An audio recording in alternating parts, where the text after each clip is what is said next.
अस्सलामुअलैकुम नाज़रीन, मैं मोहम्मद असलम हुसैन सियासत की आलमी ख़बरों में आप सबका इस्तकबाल करता हूँ। पेश है दुनिया भर से आज की कुछ अहम खबरें। टेस्ला के सीईओ एलन मस्क, जिन्होंने गुज़िश्ता हफ्ते 44 बिलियन अमेरिकी डॉलर के ट्विटर एक्विजिशन डील को बंद कर दिया था और माइक्रो ब्लॉगिंग प्लेटफॉर्म का कंट्रोल संभाल लिया था, आज ट्विटर बोर्ड को तहलील कर दिया और इन्हें ट्विटर का वाहिद डायरेक्टर नामजद कर दिया गया था। सोशल मीडिया प्लेटफॉर्म ने गुज़िश्ता रोज जमा कराई गई सिक्योरिटीज में कहा, एलन मस्क ने सोशल मीडिया प्लेटफॉर्म में जो बहुत सी तब्दीलियां की, इनमें से बोर्ड ऑफ डायरेक्टर्स की तहलील ट्विटर के बोर्ड मेंबरान के तौर पर एक बड़ा कदम है, जिसमें Bret Taylor, Parag Agrawal, David Rosenblatt, Martha Lane Fox, company के बयान के मुताबिक एगोन दरबान और मिमी एलेमाहो अब बोर्ड में मजीद खिदमत अंजाम नहीं देंगे।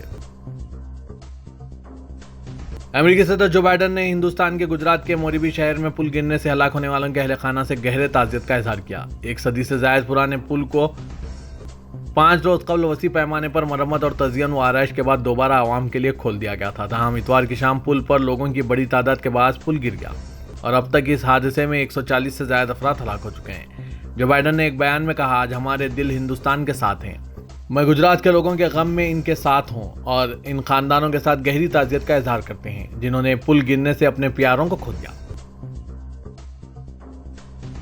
सऊदी काबीना ने वलीअहद की सरबराही में खलाई सुप्रीम काउंसिल के क़याम की मंजूरी दी है, जबकि information technology and communication authority का नाम तब्दील करके communication space and technology authority रखा गया है। सऊदी खबरसां इदारे एसपीए के मुताबिक काबीना का इजलास मंगल को क़स्र यमामा रियाज में शाह सलमान बिन अब्दुल अजीज़ की सदारत में मुनक़िद हुआ। काबीना अरकान ने गुज़िश्ता दिनों मुतअद्दिद ममालिक के रहनुमाओं के साथ सऊदी क़यादत की मुलाकातों और मुज़ाकरात की रिपोर्ट का जायज़ा लिया। वज़ीर मुमलिकत व रुकन काबीना और कायम मुकाम वज़ीर इत्तलात अस्साम सईद ने इजलास के बाद एसपीए को बताया कि काबीना ने उर्दन, बहरीन, सूडान, इराक़ और सल्तनत ओमान में 90 अरब रियाल तक की सरमायाकारी के लिए 5 रीजनल कंपनियों के क़याम की सताइश की। अलजज़ायर मंगल को 31वें अरब सरबराह कॉन्फ्रेंस की मेज़बानी किया है। कॉन्फ्रेंस के एजेंडे में फूड सिक्योरिटी और मसला फ़लस्तीन सरफ़हरिस्त रहा। कॉन्फ्रेंस में शाह सलमान बिन अब्दुल अजीज़ की नियाबत वज़ीर ख़ारजा शहज़ादा फैसल बिन फरहान ने की। 22 रुकनी अरब लीग का आखिरी सरबराह इजलास 2019 में कोरोना वबा फैलने से कबल हुआ था। सऊदी अरब के जनरल डायरेक्टरेट ऑफ पासपोर्ट ने 1 नवंबर से कतर जाने के ख्वाहिशमंद अफराद के लिए सफरी तरीक़ेकार को अपडेट कर दिया है। ये फैसला इन लोगों की मदद के लिए किया गया है जो 2022 फीफा वर्ल्ड कप देखने के लिए कतर जाने का इरादा रखते हैं। मेज़बान मुल्क में दाखिल होने के लिए मुसाफिरों को हया कार्ड हासिल करना होगा। डायरेक्टरेट ने बैनुल-अक़वामी हवाई और ज़मीनी बंदरगाहों को अहले इंसानी कैडर्स और जदीद तकनीकी आलात के साथ मुतहरिक किया है। तुर्किया के सदर रजब तैयब एर्दोगान ने रूस के सदर पुतिन के साथ टेलीफोन पर बात की। तुर्क सदारती दफ्तर के जारी करदा बयान के मुताबिक मुज़ाकरात में 24 फरवरी से जारी रूस यूक्रेन जंग की हालिया सूरत हाल समेत इलाकाई मौज़ूआत पर बातचीत की गई।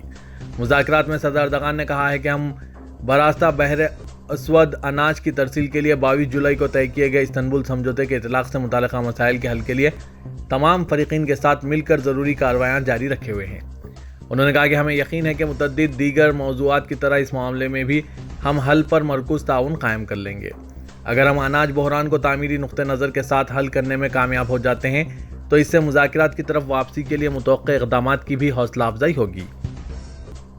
यूक्रेन के सदर ज़ेलेंस्की ने कहा है कि हम पर कब्जे की रूस में ताकत नहीं है। ज़ेलेंस्की ने गुज़िश्ता शब टेलीग्राम पर एक वीडियो जारी करते हुए कहा कि रूसी क़ुव्वतों ने गुज़िश्ता सुबह के वक्त यूक्रेन के मुख्तलिफ इलाकों पर मिसाइल हमले किए। इनमें 55 क्रूज़ मिसाइल भी शामिल थे, जिनमें से 45 को हमने तबाह कर दिया। इसके अलावा रूस ने हमारे तोनाई के बुनियादी ढांचे को भी नुकसान पहुँचाया है।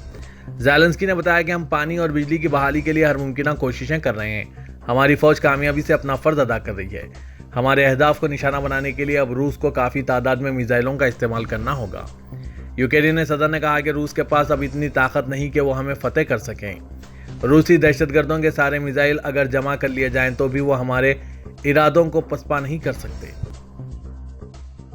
पाकिस्तान के वज़ीर-ए-आज़म शहबाज शरीफ चीन की क़यादत के साथ सीपेक और दीगर मामलात पर बातचीत के लिए बीजिंग पहुंच गए हैं। बरतानी खबरसां इदारे रॉयटर्स के मुताबिक सीपेक चीनी सदर शी जिनपिंग के बेल्ट एंड रोड प्रोजेक्ट का हिस्सा है, जिसका मकसद चीन को सड़कों, समंदर और रेल के जरिए दुनिया के साथ मुंसलिक करना है। पाकिस्तान और चीन अरसे दराज से अहम इत्तेहादी समझे जाते हैं और तौक़्क़े है कि शहबाज शरीफ इस दौरे के दौरान सिक्योरिटी मामलात पर भी गुफ्तगू करेंगे। पाकिस्तान मुस्लिम लीग नवाज की नायब सदर मरियम नवाज ने कहा है कि इमरान खान का हदफ आर्मी चीफ की तकर्रुरी में रुखना डालना है।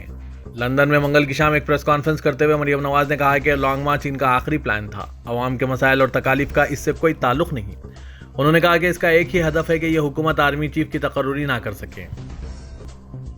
हिंदुस्तान के वज़ीर-ए-आज़म नरेंद्र मोदी ने मोरबी में पुल हादसे की जगह का दौरा किया है। इस दौरान उन्होंने ओहदेदारों से वाक़े के दिन के बारे में भी बात की। वाज़ह है कि इतवार की शाम मोरबी में पुल हादसे में 140 से ज़ायद लोगों की मौत हो गई थी। वज़ीर-ए-आज़म नरेंद्र मोदी ने मोरबी में पुल हादसे की जगह पहुंचे।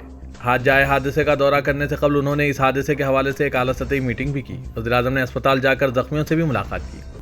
अंग्रेजों के दौर का यह पुल, जिसे कई माह की मरम्मत के बाद खोल दिया गया था, यह गुज़िश्ता इतवार को टूट गया। हिंदुस्तान की रियासत तेलंगाना के मोंगुड़ इलेक्शन के लिए भारतीय जनता पार्टी और तेलंगाना राष्ट्र समिति के कारकुनों के दरमियान हैदराबाद के करीब एक रोड शो के दौरान कशीदगी पैदा हो गई। बीजेपी उम्मीदवार के रोड शो में अचानक टीआरएस कैडर्स ने रुकावट डाली, जिससे दोनों पार्टियों के दरमियान तसादुम हो गया।